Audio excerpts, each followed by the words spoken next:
This was how many Sri Lankans could participate in the 75th Independence Day celebrations, their money paid for, from the sidelines, watching as the military bands and marching squads left the parade area.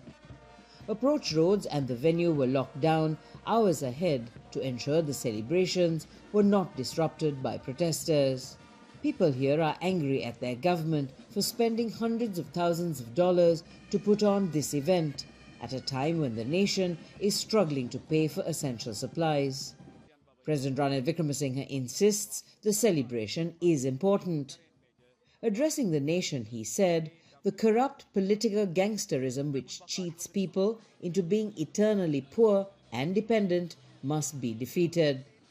He said this was the system change the younger generation has been demanding for a long time.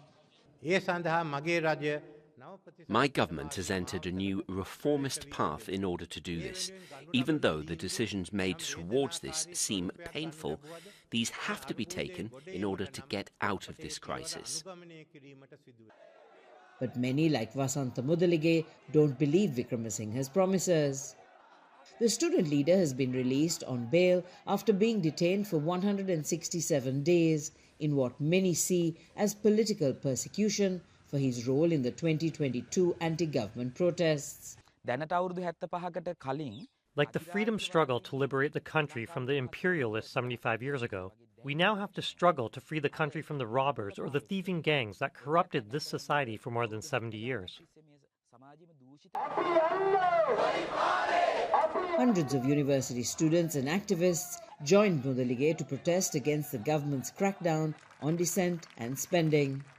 This despite a peaceful sit-in being violently broken up by police on Friday night, who said the protesters were violating a court order banning the protests, a claim lawyers disputed. Many here say the government should not be spending this much money to put on military parades, while millions of Sri Lankans are struggling to feed themselves. Those organizing protests like this say they will continue their campaign until the country is truly free of corruption. Minna Fernandez, Al Jazeera, Colombo.